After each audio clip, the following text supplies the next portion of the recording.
On the 15th day of April, 1943, Oberleutnant Hermann Keller of Jagdgeschwader 26 found himself on a routine patrol at 25,000 feet above the Belgian coastline. The familiar thrum of his Focke-Wulf 190's engine was a constant companion as he surveyed the clear western sky. What he observed that morning would irrevocably shift his perception of aerial combat and become a haunting specter for German aviators for the remainder of the conflict. Enormous shapes materialized from the west, single-engine craft unlike anything catalogued in German intelligence. These were not the recognizable outlines of Spitfires or Hurricanes that Luftwaffe pilots had learned to anticipate and engage. These machines possessed a peculiar, almost bulbous form. Their massive radial engines gave them an appearance more industrial than aeronautical. Keller counted 12 of these aircraft, maintaining a flawless formation above 7,000 meters at altitudes previously beyond the effective reach of American fighters. Suddenly, the lead American machine unleashed a torrent of fire, appearing as a continuous muzzle flash. It was not the familiar concentrated burst of 4 or 6 guns that German pilots expected from Allied aircraft, but 8 synchronized streams of heavy ordnance. The ensuing pattern of destruction defied all established German combat doctrine. Keller watched in stunned disbelief as his wingman's Focke-Wulf 190 sustained approximately 40 impacts in under 2 seconds. The aircraft did not explode in a dramatic fireball or combust as depicted in wartime propaganda.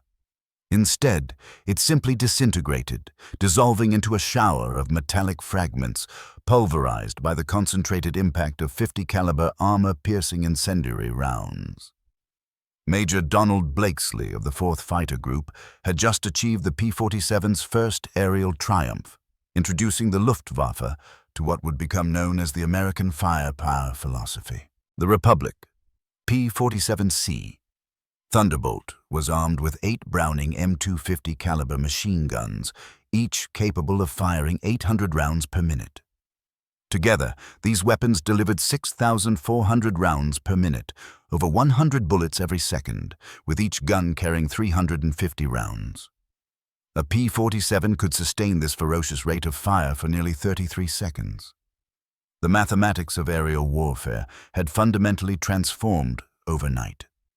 This technological revelation represented a clash between profoundly divergent design philosophies that had evolved independently on opposite sides of the Atlantic. The Luftwaffe had entered the war with the absolute conviction that cannon armament was the future of fighter aircraft.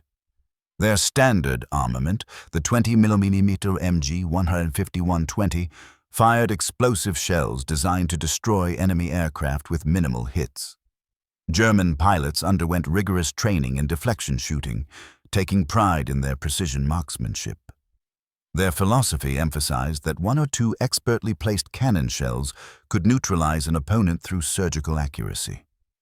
Major Günther R., who would eventually become the 3rd highest-scoring ace in aviation history with 275 victories, later articulated the German perspective. The Luftwaffe believed that machine guns had become obsolete relics of the previous war and that cannons represented the natural progression of fighter weaponry. A skilled pilot, they reasoned, needed only accurate placement of explosive shells to achieve victory. This approach viewed aerial combat as a refined art, demanding years of training to master, yet capable of yielding devastating results through individual expertise. The American approach, conversely, embodied an industrial warfare philosophy applied directly to air combat. Rather than relying solely on pilot marksmanship for precise hits, the P-47's gun battery created a saturation pattern that rendered individual accuracy almost secondary. At typical combat ranges of 200 to 300 yards, the convergence zone formed a destructive rectangle approximately 8 feet by 12 feet, within which no aircraft could remain intact. Colonel Robert S. Johnson, who would eventually score 27 victories in P-47s with the 56th Fighter Group, perfectly encapsulated the American philosophy. They were not striving for surgical, artistic precision. Instead, they were unleashing overwhelming firepower, designed to ensure destruction through sheer volume rather than pinpoint accuracy. The statistics starkly illustrated the immense divergence in firepower philosophy between the combatants. A P-47 Thunderbolt carried a total of 2,800 rounds, 350 rounds per gun, across its 8 weapons. Each armor-piercing incendiary round weighed 1.71 ounces. In a typical 15-second burst, a P-47 could discharge over 1,600 rounds, delivering 171 pounds of metal and incendiary material at the target. In comparison, a Messerschmitt Bf-109G carried only 150 rounds for its single 20mm cannon, supplemented by 2 13mm machine guns, each with 300 rounds. The disparity in sustained firepower proved even more significant during prolonged engagements. A German fighter could deliver cannon fire for approximately 6 to 7 seconds before exhausting its primary ammunition supply. A P-47, however, could unleash devastating bursts repeatedly throughout an entire engagement, possessing sufficient ammunition reserves for multiple encounters within a single mission. This abundance of ammunition fundamentally reshaped the tactical possibilities available to American pilots.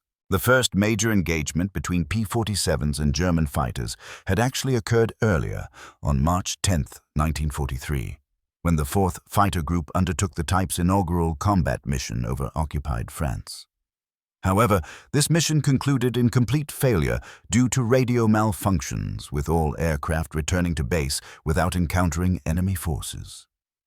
The Germans remained entirely oblivious to the threat they had narrowly avoided, missing their initial opportunity to assess this new adversary under actual combat conditions. What German pilots had not foreseen was that the P-47 had been specifically engineered for high-altitude superiority missions. Its massive Pratt & Whitney R2800 double Wasp engine, equipped with a sophisticated turbo supercharger system, produced 2,300 horsepower at altitudes where German engines struggled to maintain adequate performance. At 25,000 feet, the typical operating altitude for bomber formations, the P-47 maintained performance characteristics that German fighters simply could not effectively match. Luftwaffe doctrine had traditionally emphasized combat operations below 20,000 feet, where their fighters performed optimally against previous Allied aircraft. The Bf-109G's Daimler-Benz DB605 engine, even with MD-50 methanol water injection, desperately struggled to sustain power at extreme altitudes. The Focke-Wulf 190, lethal at medium altitudes, became sluggish and unresponsive above 22,000 feet. Major Egon Meyer, commander of a 3GG-2 and credited with developing the head-on attack against bomber formations, noted in his tactical assessment that above 7,500 meters, the advantage shifted entirely to the Thunderbolts. German fighters maneuvered freely at lower altitudes, but at high altitudes, they grappled with controls that felt frozen, while American fighters attacked from above with complete impunity, unleashed their terrible firepower, and climbed back to safety before German pilots could effectively respond. By the summer of 1943, Republic Aviation's production capacity astonished German intelligence services when accurate figures finally reached Berlin through various channels. The Farmingdale factory, along with a massive new facility constructed in Evansville, Indiana, was achieving production rates that seemed physically impossible to German engineers. At peak production levels, Republic manufactured 840 P-47s monthly, 28 aircraft daily. The Evansville plant alone would eventually produce 6,242 Thunderbolts throughout its operational period. German production of all fighter types peaked at 2,177 aircraft monthly in September 1944, spread across multiple competing designs that often shared components inefficiently. Republic's single-type production nearly equaled half of Germany's entire fighter output across all manufacturers. This single American company was essentially matching the fighter production capacity of the entire German Reich, a reality that fundamentally challenged German assumptions about American industrial capabilities. Oberst Josef Pils Piller, Gruppenkommandeur of J-26, initially dismissed intelligence reports of American production figures as defeatist propaganda intended to undermine German morale. After encountering increasingly large P-47 formations throughout 1943, he retrieved these reports from his files and annotated them personally. His marginal notes indicated that, if anything, the reported numbers appeared conservative rather than exaggerated. German pilots were facing industrial warfare on a scale that surpassed their most pessimistic projections. The production disparity extended far beyond numerical comparisons. Each P-47 required 17,081 individual parts, assembled with mass production efficiency that German factories could not approach. The 8 Browning M2 machine guns alone cost more than many complete German fighters. Yet, American industry would build 15,000 throughout the entire war, making it one of the most produced American fighter aircraft in history. August 17, 1943, during the first Schweinfurt raid, provided German pilots with a comprehensive demonstration of P-47 capabilities under actual combat conditions. For the first time, Thunderbolts escorted bombers deep into German airspace using external belly tanks that dramatically extended their operational range. Jagdgeschwader 1 and Jagdgeschwader 26, expecting unescorted bombers after the Little Friends turned back at their usual range limitations, instead encountered 240 P-47s maintaining close escort formation throughout the mission. The ensuing battle showcased concentrated P-47 firepower, devastating entire German formations with unprecedented efficiency. Major Adolf Galland of JD-26 reported that the Thunderbolt's guns did not merely damage aircraft in the traditional manner. Instead, they completely disintegrated them, transforming experienced pilots and their machines into clouds of debris in mere seconds. There was no opportunity for bailout procedures, no chance for survival, only instant obliteration from concentrated firepower that exceeded anything in German experience. The psychological impact proved immediate and lasting throughout the Luftwaffe's pilot corps.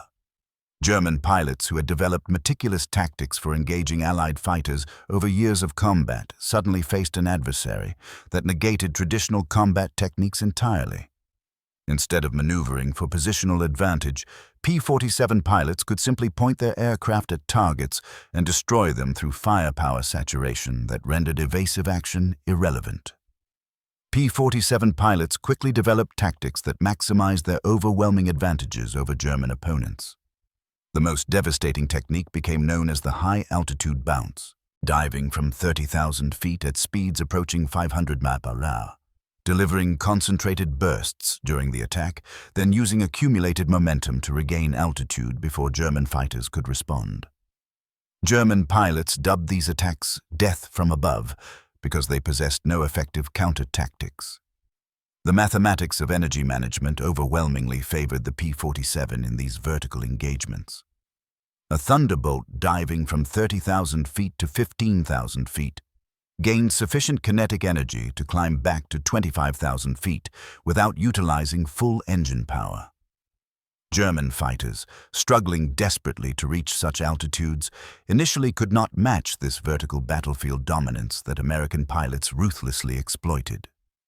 The P-47's weight, initially perceived as a significant disadvantage by some observers, became a crucial asset during these diving attacks. At 14,000 pounds when fully loaded, the Thunderbolt accelerated in dives faster than any German fighter could possibly match. Luftwaffe pilots attempting to escape by diving found P-47s easily overtaking them, delivering devastating bursts during high-speed pursuits that ended predictably. The P-47's ammunition load represented a psychological weapon that extended far beyond mere statistical comparisons.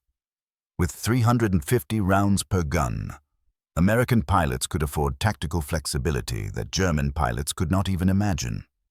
They fired ranging bursts to establish accurate distance, walked fire onto targets through trial and error, and engaged multiple enemies during single missions without ammunition anxiety.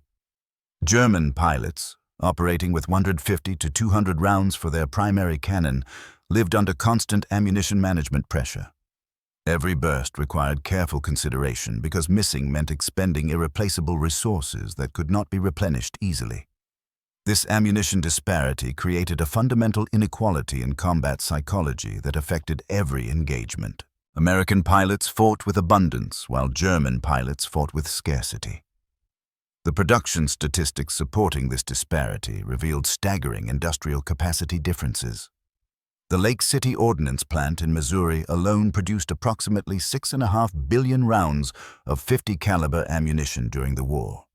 This single facility's output could theoretically provide every P-47 ever built with over 400,000 rounds, enough ammunition for more than 140 complete loads per aircraft.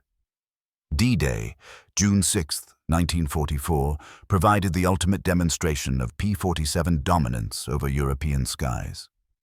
The Luftwaffe managed only 319 sorties over Normandy throughout the entire day, while the 9th Air Force alone flew over 2,000 P-47 sorties.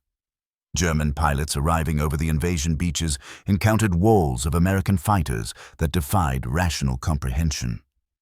The mathematical odds were crushing, with German pilots facing numerical superiority exceeding 20-1 in most engagements. When German pilots did manage to engage Allied aircraft, they encountered concentrated firepower that made traditional dogfighting tactics completely impossible. The Luftwaffe lost 35 aircraft on D-Day, with P-47s claiming 27 of these victories.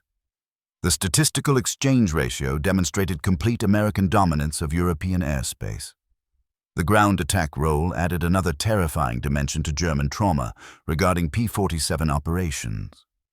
Thunderbolts carrying bombs and rockets devastated German reinforcements attempting to reach Normandy battlefields. But it was the 8 machine guns in strafing attacks that created particular terror among ground forces. A single P-47 could destroy an entire vehicle column in one strafing pass, its concentrated firepower penetrating armor plating, destroying engines, and eliminating crews with ruthless mechanical efficiency. By late 1944, the Luftwaffe faced a compound crisis that made effective resistance virtually impossible. New pilots arrived at combat units with as little as 10 hours total time in fighter aircraft, facing American pilots with over 200 combat hours of experience. The technological disadvantage combined with catastrophic training deficiencies produced encounters that resembled massacres rather than aerial combat. German replacement pilots thrown into combat with minimal preparation faced P-47s whose 8 guns made pilot skill disparities completely irrelevant. Even poorly aimed bursts saturated sufficient airspace to guarantee hits against maneuvering targets. Veteran Luftwaffe instructors reported that entire training classes were systematically eliminated during their first encounters with Thunderbolts, creating an unsustainable attrition rate. The statistics revealed the catastrophe's true scope throughout the final war years. German pilots beginning training after June 1944 faced less than 15% survival rates through 5 combat missions against P-47s specifically. Survival rates dropped below 10%. Entire squadrons were eliminated in single engagements, immediately replaced by even less trained pilots who survived even more briefly, creating a death spiral that consumed Germany's remaining pilot resources. Operation Bodenplatte, the Luftwaffe's surprise attack on Allied airfields on January 1, 1945, demonstrated the complete reversal of air superiority that had occurred. Despite achieving tactical surprise and destroying numerous aircraft on the ground through coordinated low-level attacks, German losses during withdrawal proved catastrophic.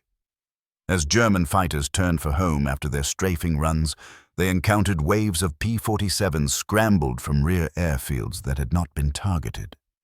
Without altitude advantage or sufficient ammunition for extended combat, the Luftwaffe fighters were systematically destroyed during their withdrawal. The 365th Fighter Group's P-47s, taking off from Metz immediately after the initial attack, caught German formations at low altitude and eliminated entire squadrons through concentrated firepower.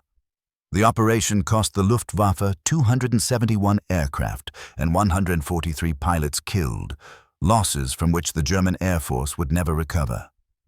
American losses in air-to-air combat totaled 16 aircraft, creating an exchange ratio that exceeded anything previously recorded in aviation history.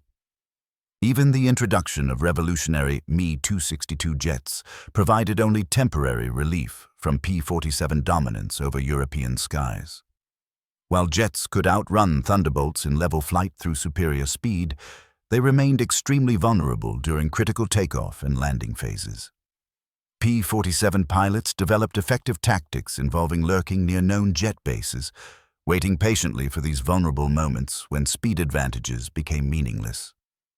The concentrated firepower of 8.50 caliber machine guns could destroy a jet aircraft as easily as conventional fighters if they could bring it under effective fire. The jet's speed advantage provided no protection when caught at low altitude with landing gear extended during approach procedures. Several of Germany's irreplaceable jet pilots fell to P-47s during these vulnerable moments. Though the most famous jet ace, Walter Nowotny, was actually shot down by P-51 Mustangs on November 8, 1944, not P-47s, as is sometimes incorrectly reported in popular accounts. The final production statistics told the complete story of American industrial dominance over German manufacturing capabilities. Republic Aviation produced 15,686 P-47s throughout the war, with peak monthly production reaching 840 aircraft. Each aircraft carried 8 Browning M2 machine guns, requiring 125,488 total guns for all Thunderbolts produced. American factories produced over 12 billion rounds of 50 caliber ammunition, enough to supply every P-47 with virtually unlimited combat loads throughout extended operations. Against this overwhelming production capacity, Germany's entire fighter production totaled approximately 33,000 aircraft of all types from 1939 to 1945. Chronic ammunition shortages meant German pilots often flew combat missions with partial loads, while persistent fuel shortages by 1945 limited combat missions to 15 to 20 minutes duration. Meanwhile, P-47s operated with 2 hours of fuel capacity, providing enormous tactical flexibility that German pilots could not match. The cumulative psychological effect on surviving German pilots approached collective trauma that military medical officers documented extensively.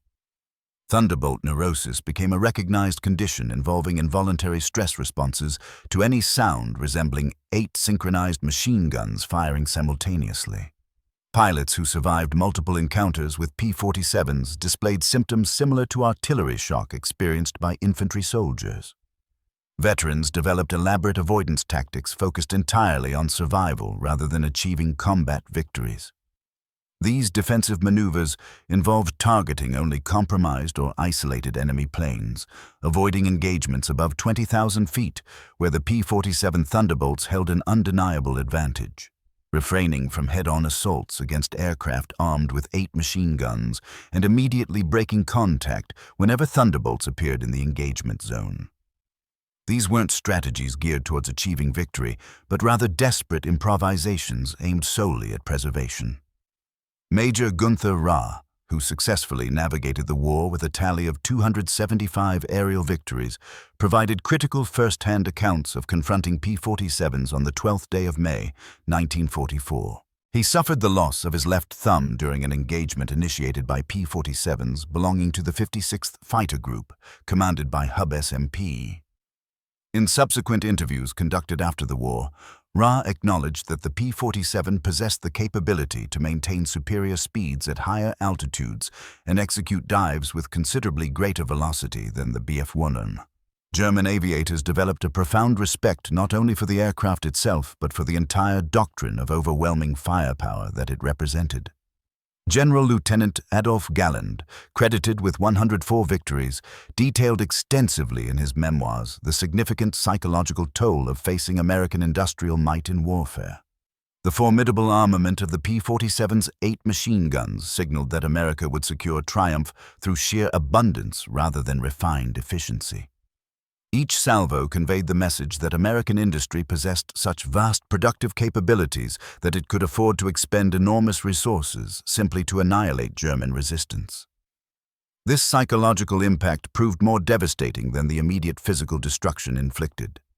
Even Johannes Steinholl, who survived the conflict to become a NATO commander with 176 confirmed kills, recognized the fundamental paradigm shift that American firepower embodied. His service across various fighter wings, including JG-26, JG-77, and JG-7, afforded him extensive exposure to the American approach to aerial combat doctrine across different stages of the war, offering a comprehensive perspective on the revolution in aerial engagement. Beyond dogfights, P-47s deployed in ground attack roles inflicted a distinct form of trauma upon German ground forces who had never encountered such concentrated destructive power. The same 8 guns that systematically tore apart enemy aircraft proved equally lethal against vehicles, trains, and troop formations. A single P-47 could immobilize a locomotive with just one strafing run, its concentrated fire penetrating armored plates that would easily withstand conventional cannon fire. Veterans of the Eastern Front, hardened by years of fighting against Soviet forces under dire circumstances, experienced psychological collapse when subjected to P-47 strafing assaults. The distinctive thunderous roar of 8 guns firing in unison became synonymous with inevitable demise among German ground personnel. Vehicle convoys caught in the crosshairs of P-47 formations were reduced to burning wrecks stretching for miles along European roadways, ceasing to exist as organized military units. By the early part of 1945, the introduction of new P-47M and P-47N models widened an already insurmountable technological chasm between American and German aircraft.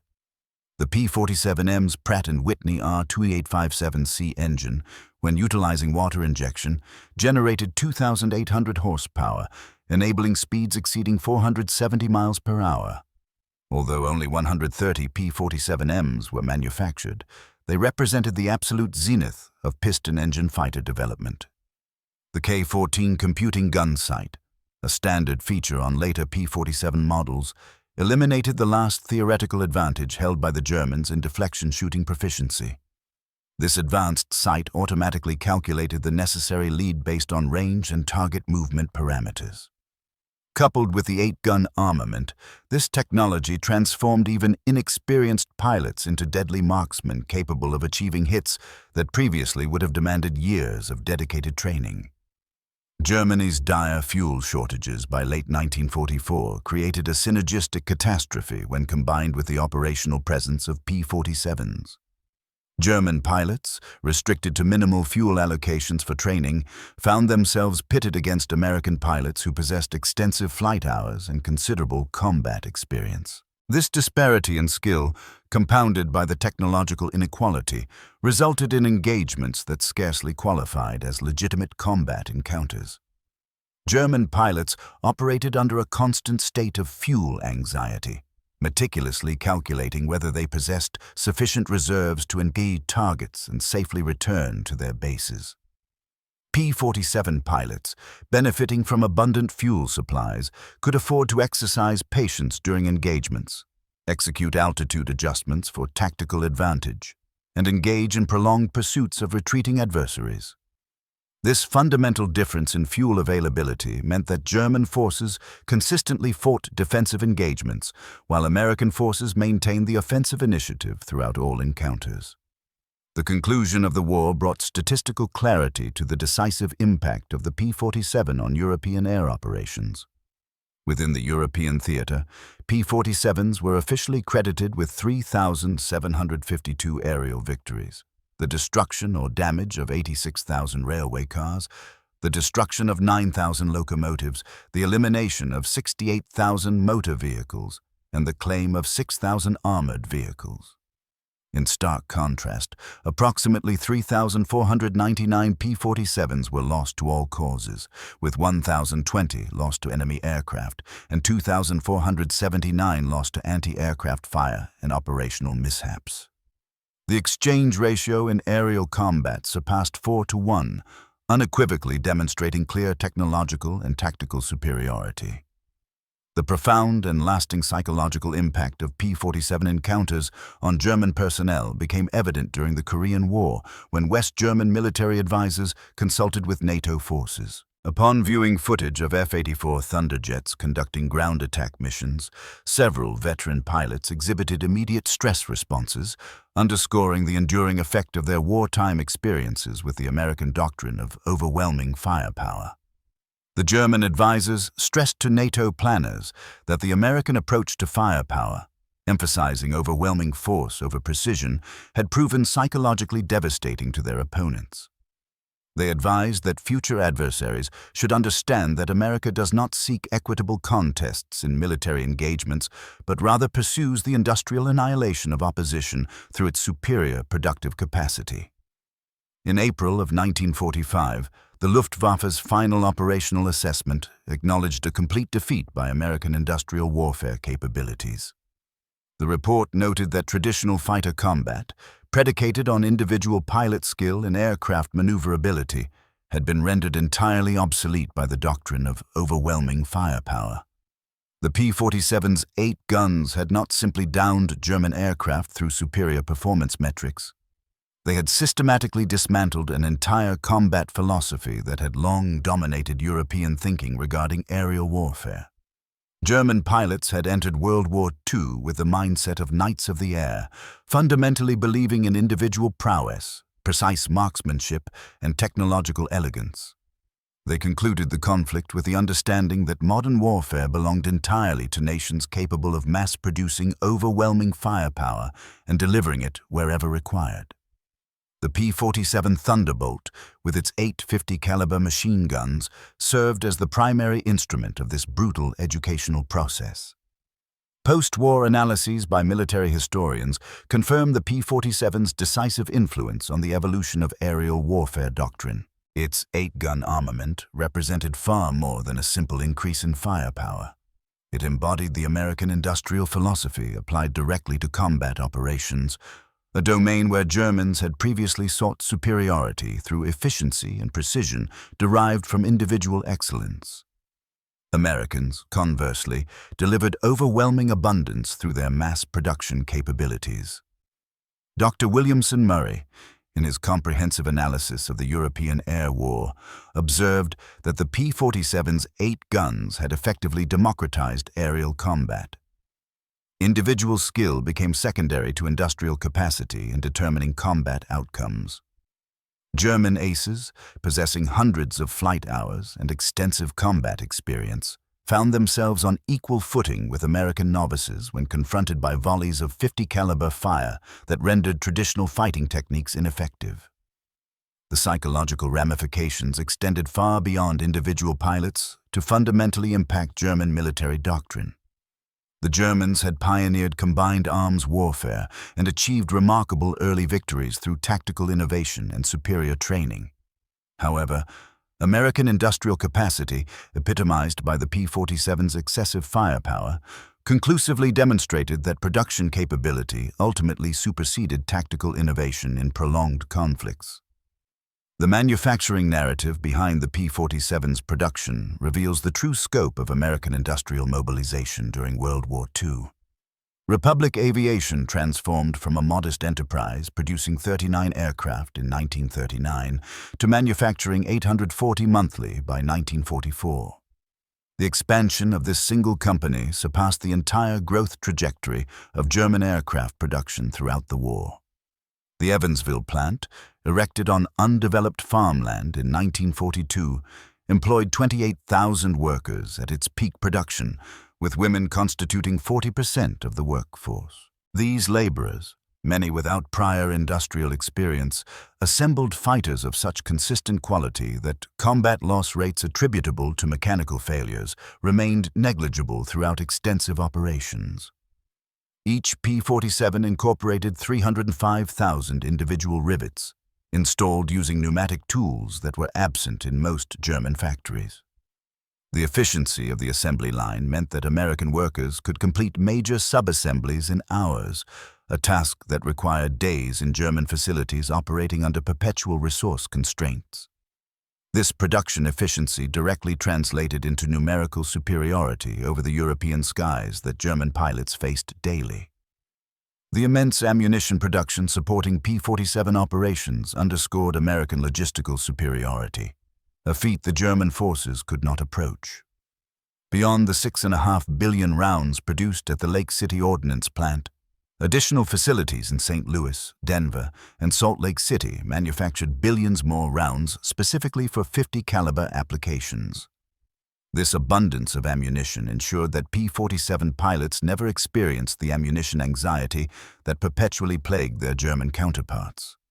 American logistics efficiently distributed this ammunition worldwide, guaranteeing that P-47 units never lacked adequate supplies, irrespective of their operational location. Forward airfields in liberated France received daily ammunition deliveries that surpassed what German squadrons received monthly. This logistical supremacy meant that every P-47 sortie was launched with complete ammunition loads, while German fighters increasingly operated with partial loads due to supply limitations. America's comprehensive pilot training program produced a continuous influx of qualified P-47 pilots throughout the war. By 1944, the United States was training 100,000 pilots annually through extensive programs that included specialized curricula for P-47 operations. These pilots arrived at combat units possessing over 200 flight hours, including 50 hours specifically in P-47 aircraft. German pilot training programs, in contrast, deteriorated from pre-war standards of 250 hours to less than 50 hours by 1944, owing to fuel shortages and accelerated combat demands. Fuel restrictions meant that many German pilots discharged their aircraft's weapons for the first time during actual combat engagements.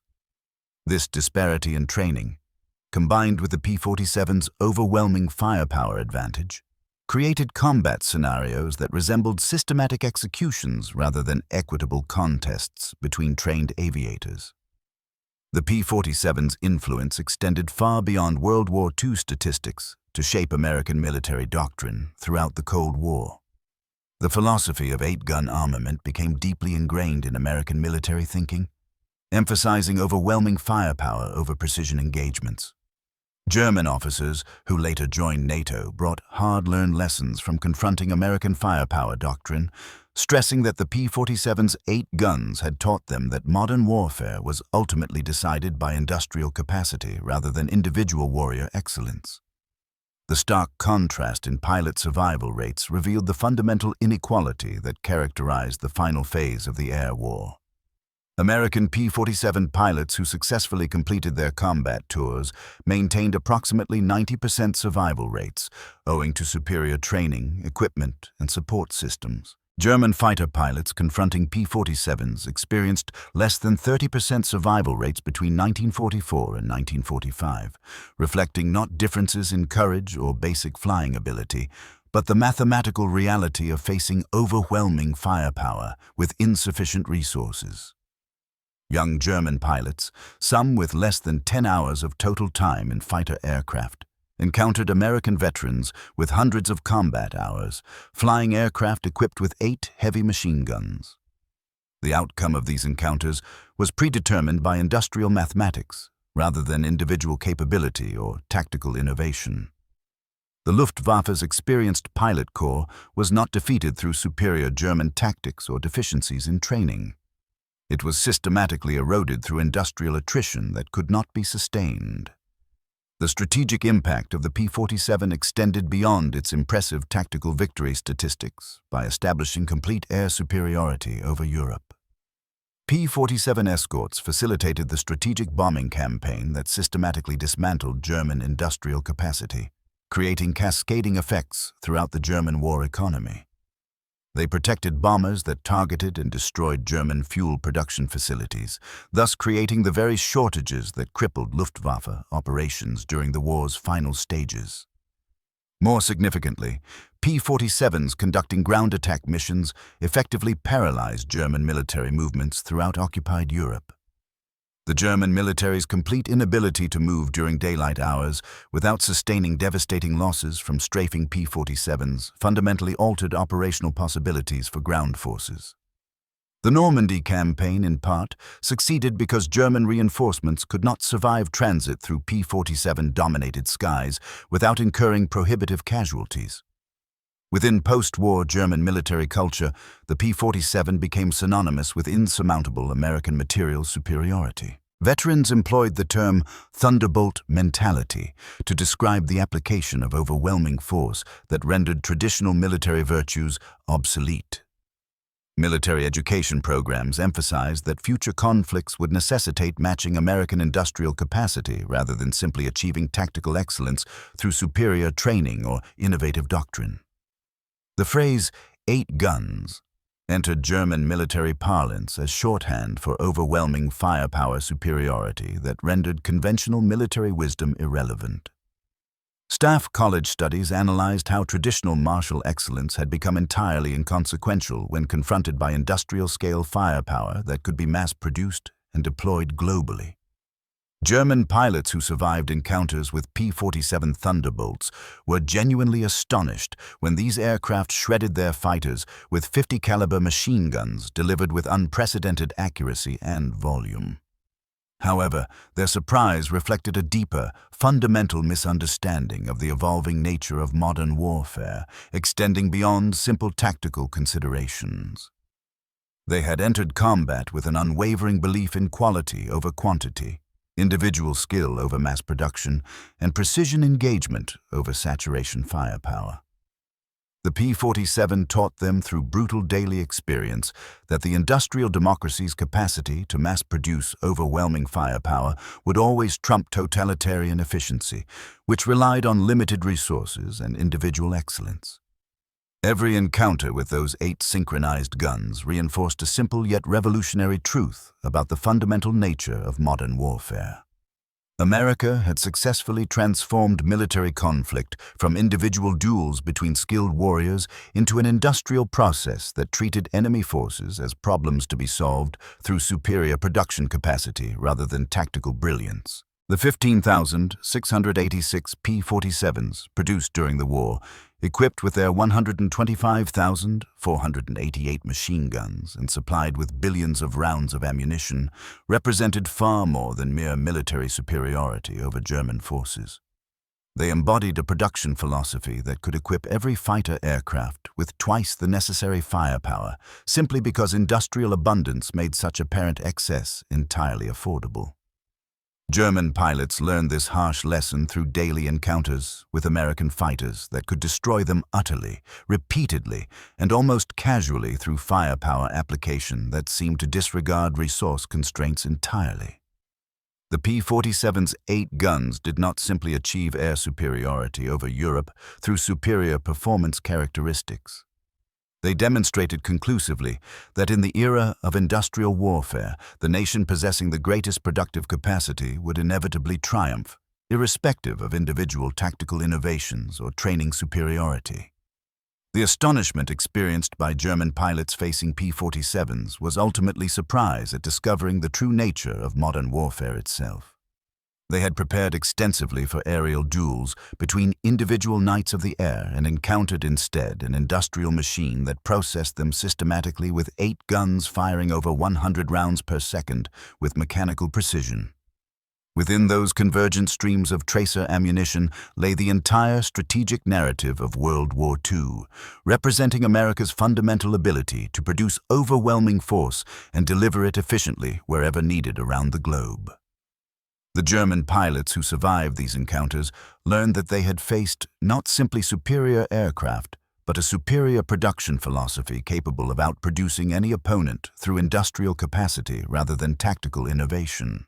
The P-47 Thunderbolt, with its 850 caliber machine guns, stood as democracy's definitive response to totalitarianism, achieving victory not through ideological superiority, but through industrial mathematics that no amount of individual courage, tactical skill, or training excellence could ultimately overcome. In the end, the surprise experienced by German pilots transformed into a grudging understanding of warfare's future trajectory. They had encountered the industrial future of military conflict, and it possessed 8 guns delivering American productive supremacy, one devastating, mathematically precise burst at a time.